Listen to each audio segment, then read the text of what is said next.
আসসালামু আলাইকুম। আশা করি সবাই ভালো আছেন। তো সকালে উঠে ব্যাক ক্যামেরায় কিছু কাজ করে নিয়েছি, কারণ সকালে উঠতে দেরি হয়ে গেছে, তাই একটু দেরি করে ভিডিওটা শুরু করলাম। তো ছেলে মেয়েকে মাদ্রাসায় রেডি করে দিয়ে তারপর ভিডিওটি শুরু করেছি। নাস্তা করার আগে ছোটো মেয়েকে ঘুম পাড়িয়ে নিলাম, তারপর কাজ শুরু করলাম। তো বিছানাটা গুছিয়ে নিয়েছি।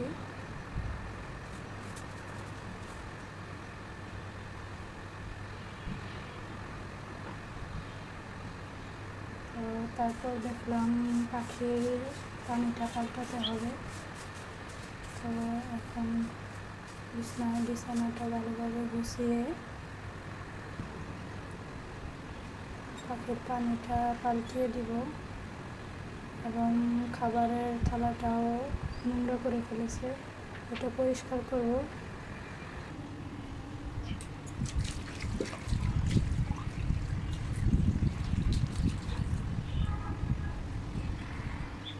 তো পরিষ্কার করার পর আমি খাবারে আজকে কিছু শাক দিয়ে দিব।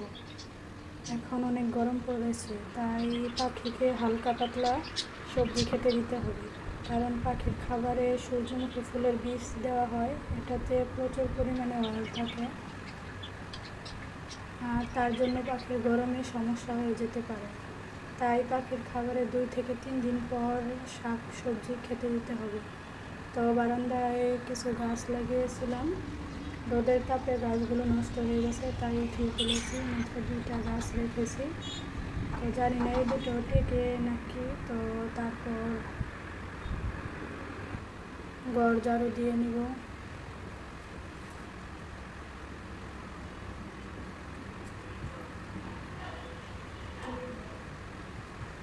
তো ঘরটা ভালোভাবে ঝাড়ু দিয়ে নিলাম।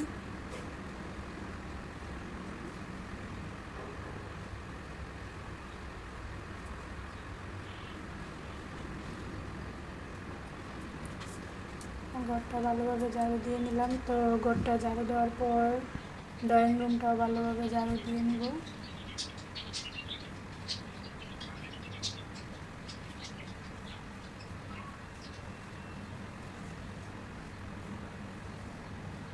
তো ড্রয়িং রুমটাও পরিষ্কার করে নিলাম।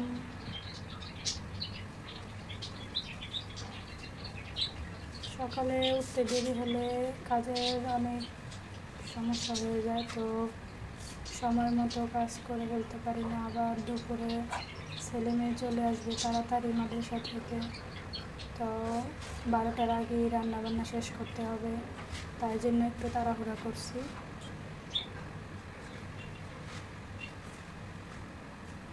তো ঘর ঝাড়ু দেওয়া শেষ, ঘর ঝাড়ু দিয়ে তারপর সোজাসুজি রান্নাঘরে চলে যাব।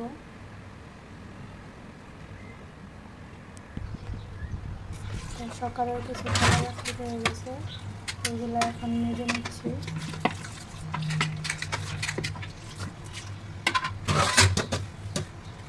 তো ব্যাক ক্যামেরায় আমি থালা বাটিগুলো ভালোভাবে পরিষ্কার করে নেব। সকাল থেকে দুপুর পর্যন্ত অনেক কাজ থাকে, তো সব কাজ তো ক্যামেরায় ধারণ করা সম্ভব না, তো ব্যাক ক্যামেরায় কিছু কিছু কাজ করে নিচ্ছি। এদিকে ছোটো মেয়েটাও ঘুমাচ্ছে, তো মেয়েটার শরীর ভালো না, তাই একটু তাড়াহুড়ো করছি। মেয়ে উঠে গেলে কোনো কাজই করতে দিবে না, কোলে নিয়ে বসে থাকতে হবে। তো এর তো ঘরটা গুছিয়ে নিলাম।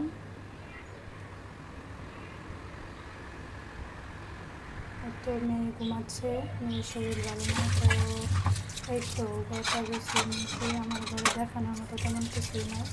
তো এখন চলে যাই রান্নাঘরে।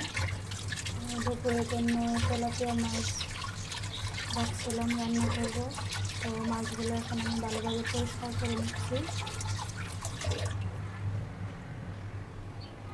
তো মাছগুলো পরিষ্কার করে নেওয়ার পর এখন আমি মাছগুলো মশলা দিয়ে মাখিয়ে নেব। তো প্রথমে লবণ দিয়ে দিলাম, তারপর একটু হলুদ এবং একটু মরিচের গুঁড়া দেওয়ার পর ভালোভাবে মাছগুলো মাখিয়ে নেব। তো এখন ফ্রাই প্যানটা আমি চুলায় বসিয়ে দিলাম। ফ্রাই প্যানটা গরম হওয়ার পর তেল ঢেলে দেবো।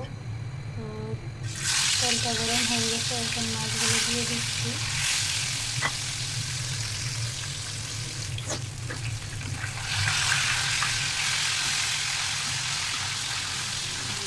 আস্তে আস্তে আমার মাছগুলো হয়ে আসছে।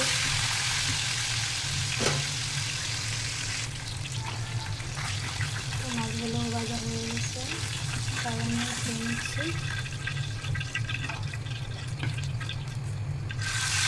এখন বাকি মাছগুলো ভেজে নেব। তো এক ক্যামেরায় আমি মুরগির মাংস ভিজিয়েছিলাম, তো মুরগির মাংসটা ভালোভাবে পরিষ্কার করে নিলাম এবং আলু কেটে নিলাম, আলুগুলো ভালোভাবে ধুয়ে নিলাম। তারপরে আগে মাছ রান্না করবো, তার জন্য আমি পেঁয়াজ ভাজা নিয়ে নিচ্ছি, পেঁয়াজ ভাজা নিয়ে নিচ্ছি। এখন পেঁয়াজে দিয়ে দেবো আদা রসুন বাটা, তারপর পেঁয়াজ বাটা, এখন দিয়ে দেবো মরিচের গুঁড়া, হলুদের গুঁড়া, স্বাদ মতো লবণ দিয়ে ভালোভাবে পানি দিয়ে আমি কষিয়ে নেব মশলাটা। তো একটু টমেটো দিয়ে দিলাম, টমেটোটা দিলে তো মশলাটা একটু গাঢ় হয়, তার জন্য টমেটোটা দিয়ে দিলাম। এখন সবগুলো মশলা আমি ভালোভাবে কষিয়ে নেব। তো কষিয়ে নেওয়ার পর তারপর মাছগুলো দিয়ে দিচ্ছি।